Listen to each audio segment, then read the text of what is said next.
Welcome back to The Real with the Smiths. I am Nadine and this is husband. Hello, I'm Jason. And we just want to say thank you so much for tuning in. If you are new here, thank you for tuning in. And if you've been here with us, we want to say thank you, thank you, thank you. Also, don't forget to subscribe, like, and share. And listen, you have been watching for a while, and I think you guys are not liking and not subscribing to this video. So if you have been watching us for a while, don't forget to subscribe. So today's topic is... Well, today's topic, we're going to talk about a bad word. A bad word? A bad word. Don't say it. Don't. I'm going to say it. No, you can't say it. I'm going to say it. No. Y'all ain't ready for this. Put the kids to bed. Right. The word is... What's the word, dear? I need to take my license for this. Nah. Just throw it to them. Pre-Marital Counseling. Yes. Yes. That's the word. Today's video is all about premarital counseling, and I know a lot of you guys really don't know what that is, and a lot of you may know what it is, and we are here to shed some light on it, and we just want you guys to hear from our side. We did it, and it was a great experience for us, and I am grateful that we went ahead and did it. And we actually went to two people, right? We went outside of our local church, and we see this great guy. He was a professor at the university that I went to.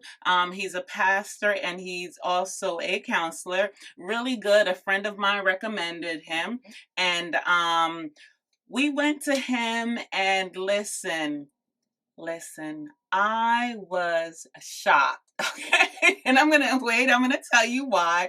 I was shocked because I've been dating this gentleman here for about 6 years, and some of the things that he opened up about, I honestly didn't know. And that's why it's so important for you guys to go and see someone. Maybe it's at your local church. If it's not, just go somewhere, ask somebody, Google, find something, because it's really important to have. Agreed.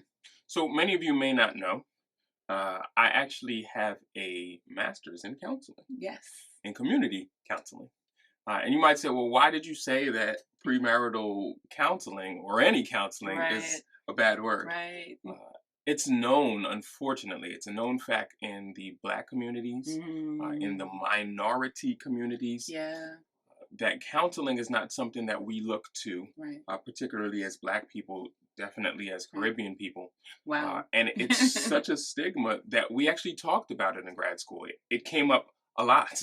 It came up frequently, and the question kept being asked, well, why don't Black people like counseling? Why don't they like to talk about it? And things have gotten a little better now with mental health. People are talking about it a little bit more. But I just want to take a pause to put in a shameless plug and say there is nothing wrong with counseling. Counseling is great. We all need it, regardless of what your mental state is. Because at the end of the day, all counseling is finding out more about yourself on the inside and talking to someone else who's a neutral party that you can bounce things off of, that will be non-judgmental. I mean, what's better than that? Telling someone your deepest, darkest, worst secret. And they're just like, okay, that was great. So let's talk about that. You're like, do you not understand what I just told you? Are non-biased as well. Right, a non-bias.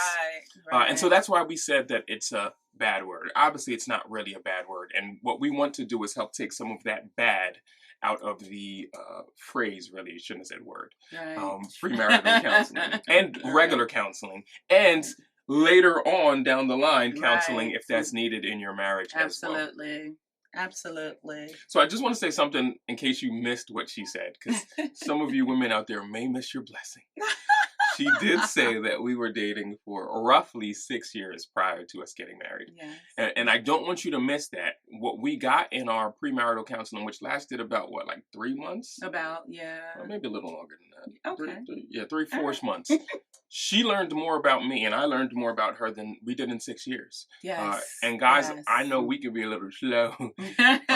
In 6 years, there were definitely things I was picking up, but the amount of stuff I picked up in that quick time, Man. because sometimes you're just missing it with all that's going on. Wow. It'll come to you Wow. in pre-counseling and premarital counseling. So I let my wife Absolutely. talk a little bit more because I know she has some she'll share, and then I'll give my 2 cents on how I feel about counseling as well. Right, right. So with premarital marital counseling, when we went through it, I would say that I got a better understanding about my husband and about what my husband background, family background that is, and even childhood backgrounds, because those are things that we actually don't really discuss, or not many couple discuss that, I will say. But in premarital counseling, that's one of the things that we went through. Like, we did a survey. Well, was it the survey that told us about our background, or was it the personality test that Yeah, we it's like did? questionnaires is probably the best way to say it. Okay. Yeah. Okay. So we did that. And once we did that, we went back to him and we started talking about that and started just discussing our background, because believe it or not, your background and the way you're raised shape who you are and how you will react in a marriage. And that, I believe, is important when you're getting into a marriage. You need to know, like, your husband, what household he's from. Is he from a two-family household, or a single family, single mother, or even a single father household? That is so important. And I know that we don't think about that straight up. We don't, that's not something we think in our mind, because all we're thinking about is, well, we're going to get married and Right. it's all about the married and the ring and the house and the kids and all of that. So those things don't come up. And this is why I would recommend you, if you're thinking about marriage, go ahead. If you're engaged, and even if you're going to get married in a couple months, if even if you can get a couple weeks of it, it is so important, because my husband dynamic is different from mine, because I will share, he is definitely from a two-parent home, and I am from a single parent home, because my father passed at a younger age. So it was my mother who raised my brothers and my sister and I. So our dynamic right there changed. We're two different people, and our understanding of marriage is totally different. And that's something you want to learn and you want to know before you go into a marriage, and also know how to respond, because my husband responds to me is different from my response to him, again, because he's from a two family household and I am from a single mom household. It was just my mother. So that is very, very important. Sweetie, do you have anything to add to that? Yeah, we are products of our environment. You have that whole argument of nature versus nurture. Right. Is it what you were born with, your genetics, hereditary? Is it what was around you, the city you grew up in, what you saw on the streets? All of that stuff does play a part. Yeah. If you saw your parents arguing all the time, you'll have one of two responses. Either you'll Right. grow up responding that way to everything, or you'll dislike it so much that you'll try to do the opposite. Yeah. Um, but these are all things that will shape how we are in our relationship. And so it's important to know where someone's coming from. Yeah. It's important to know more than those things you might just ask on a typical date. Like, how many kids do you want to have? Right. Where do you see yourself in 5 years? Yeah. That's all good and well. Right. But remember too, the person is also trying to impress you in that stage. Wow. Wow. Wow. When you're signing up for marriage, you're signing up for the long haul. You want Long. all the Carfax, so to speak. And what that neutral party does is it allows you to dig into some of those things. And Yes. if you have a good counselor, they'll make both of you comfortable, Yes. and you'll Wow. begin to say things. Yes. And what I appreciated most about counseling is that the person doesn't have a stock in the game. Right. So exactly. it's not about them taking sides or Right. who's right. It's about, this is what your mate sees. This is what he sees. This is what she sees, and showing you how it is, and then showing you what your potential blind spots would be, which could cause downfalls or pitfalls in your relationship. And we were fortunate that we'll call them a stranger. that we had premarital counseling with was also a Christian. And so we got biblical principles in that, as well as our pastor at the time who gave us that stuff as well in our, which was really premarital good. counseling as well. Yeah, I will say another thing that I learned is some of the roadblocks, right? So I have some habits, right? And of course my husband have some habits as well. Like we all do, right? And like my husband just said that when you're dating, you're trying, even courting or engaged, you're trying to impress that person. So you're not going to share some of the, some of the habits. And you're trying to cover that all up. So what premarital counseling did, it exposed all of that. It exposed it. And the thing is, it's not that you guys are in any kind of conflict when it's being exposed, because you with a professional. So of course he is going to deal with it as such. So there's no argument. But my husband was able to learn that I have OCD. I am a neat freak and I love things a certain ways. And right. And I love things a certain way. So that's one of the things that he got to really know that deeply, not just, hear it from my mouth. Like, we were able to expose that not just at the surface. So I was appreciative of that. And also, I think did I say roadblocks? Some of the roadblocks? Yeah, some of the roadblocks that, you will encounter in a marriage, which we were able to learn about, like some of the roadblocks that you would not even think of.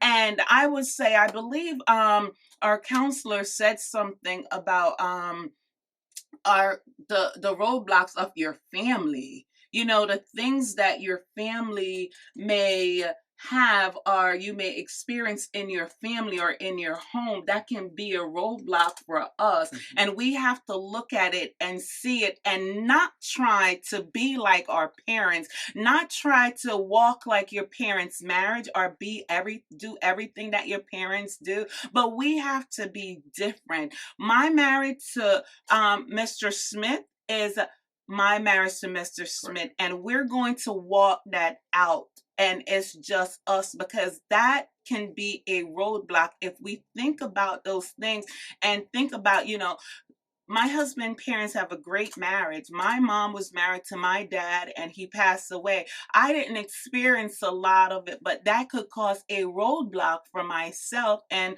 bring it along into my marriage. A lot of people don't look at that dynamic. So here go the accent coming out, sweetie. The Jamaican is coming out. Dynamic. So that's funny. So a lot of people don't look at that and think that, oh my God, this can affect me. This can affect my husband, but it can. And what I appreciate is that the counselor, he spoke about that and he cautioned us. So when we see it, we have to make sure that we discuss it, talk about it, communication. Here go that C word again, communication, to make sure that we talk about it and try our best not to live those things and, walk away from roadblocks as much as we can, right? Correct. If you're on the fence about counseling and you say, well, why do I got to spend this extra money to get counseling? It is well worth its price in gold. Agreed. Better you be down however much money. We went to our pastor as well. That was free, thank God. Yes. Take the time out or the money out or however you have to go about it to get it, because it will expose things. And here's what I want to caution. Right. Because you're still in that, we're going to get married stage, you may think the things that are being cautioned to you, because counselors won't always tell you that's what it is, but they'll just say, here are areas to watch out for. Because you're still in that, I'm going to get married, this is not going to be our issue, this will never be a problem, you will overlook some of the things that are being said in counseling. Absolutely. So it's a wise idea to take notes. Our counselors, both of them gave us paperwork to take with us. Like, keep this. Homework, but also things to keep after counseling was done that we still have to this day. And it's good to just periodically go back after you get married. to go back and look at some of those things. It will help you see your mate in a different way, but more importantly, it'll help you see yourself as well, and the lenses that you look at your mate through. And I think that that is important. So don't overlook what's being said just because you're like, hee hee, I'm getting married, and you still lovey-dovey. At some point, that honeymoon feeling will wear off, and then you have to begin to build what you have with your person. And I'll say, everything that was said in our premarital counseling, both of them was correct. Yes, absolutely. And things that I thought was like, oh, that's not going to be a problem. Oh, that's not an issue. Oh, it's just a little thing. It's not going to.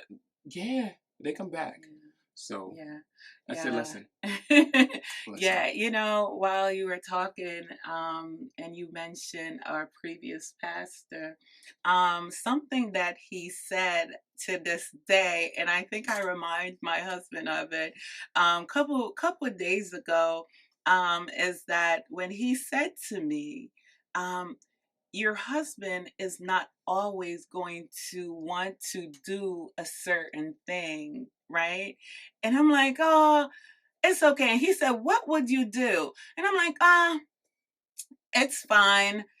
It's fine if he don't want to do it. It's okay. You know, this is me being naive. And he was like, but seriously, what would you do? Right? And I'm just, and I will share with you. So, you know, my husband and I, it's so weird. I would say we're both outgoing people. He's some days or some months way more than I am. And I am some months and some days the same, right? So there could be times when I want to do something and he doesn't. And that's what our pastor, our former pastor said. He was like, well, what if you want to go climb a mountain? You know, because I'm very adventurous. What if you want to go climb a mountain and your husband don't want to do it? And I'm just, oh, it's fine. It's okay. I would just sit there and have no issue with it, right? Because he will want to do it another time. I will say today, I totally understand what he was talking about. That was so important. I was very naive when he was like, well, you're going to have a different, when you get married, it's going to be different, because now I do know. So what husband just said to you, by caution and write things down and listen keenly. I was in the hee hee hee ha, the cute stage where it was like, oh, if my husband don't want to climb the mountain with me, it's okay. He's going to go next week. But next week came and he didn't want to go. So how do you feel about that? You know, so like that was so good. Like it opens your eyes. I will say it open your eyes to things that you don't think about on a regular day, and you want your eyes to be open. I think today I reminded my husband about one of our sessions that we're talking about in premarital counseling, how people say to us a lot that, you know, we click so much, and it's because our similarities are really we are very, very similar in a lot of things, right? And our premarital counselor told us that that is our strength and our weaknesses. Right? So that hurt us even now in our marriage. Like, we will be arguing and saying the same thing and arguing about the same things because we're so similar. And he cautioned us that we need to be careful about that. And also because he wants me to be happy, and he will do whatever it takes for me to be happy. And the same with me. I want him to be happy, and I will do whatever it takes. So our premarital counselor, without even knowing us, just by taking tests, is actually the test that we took is what told him all of this about us, is that, but he cautioned us that that will hurt us, and we have to have balance. Correct. And that is the same thing that our former pastor said about us. Like, we have to have balance. Yeah. That's our biggest thing, because we're givers and we give to each other so much, and it is one of our weaknesses. So I just want to let you know, like, those things that if you go to, and we said, please go to a premarital counselor. Please, please, please. Those things really, really resonated with me. And I look back today and I'm just like, wow, I'm glad that I did this. I'm glad we did it. Yeah, yeah. Yeah, I think we can still stand the way we're standing now because of premarital counseling. Yeah. And it's something we're not afraid to go back to if we needed to. And I think Right. that's a conversation you need to have with your Absolutely. significant other as well. Right.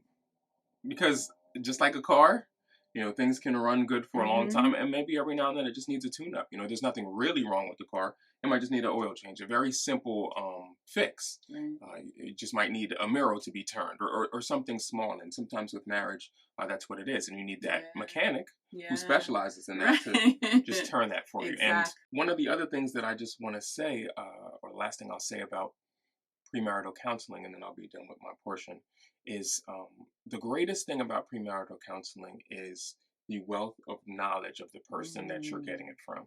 Yes. Ideally, someone who is giving you premarital counseling is one of two things. They're either married and have been married for some time, and that time can be subjective, or two, they at least have seen a lot of different couples. And so it's very beneficial to sit and talk, and it's something I did even before I knew I would get married. But I always enjoyed talking to married people about what it's like and how it is, and they give feedback, and that's great. You could even talk to those people about your own potential spouse, your fiance, or whatever the case is. But every marriage is different, and even with this channel, as great as we are and as much as we tell you the truth in what it is, this is our marriage. This is one of many marriages, and there are things that will be the same across. There are principles about marriage that are the same, but you and your person are different, so you have to be careful. And what that person does is they become a sounding board for you and that person to talk in that specific situation about what the two of you are going to, and give you the expertise they have going forward, and bringing all of that expertise into your specific situation. And that's why, if there's no other reason you get premarital counseling, that is why you should do it. Wow, that was powerful. That was really good. Good job on that, sweetie. Thank you so much. I appreciate it. You're welcome. One other thing, I would like to leave a scripture with you guys, and it is Ephesians 5, verse 33. And it reads, "So again, I say, a man must love his wife as a part of himself, and the wife must see to it that she deeply respect her husband." This was something that we learned in premarital counseling, that we have always heard that a husband should love his wife as the Lord loved the church. But something that no one ever talked about, that we learned, was the wife is supposed to respect her husband. Correct. And that is very, very important that the Lord gave us that commandment. So, husband, if you're listening, remember to love your wife as the Lord loved the church. The church is the Lord's bride, and you have to treat your wife with love. And wives, respect your husband. Respecting a man goes a long way. Listen, I would say respect to me is up here, okay? Respect is a big thing.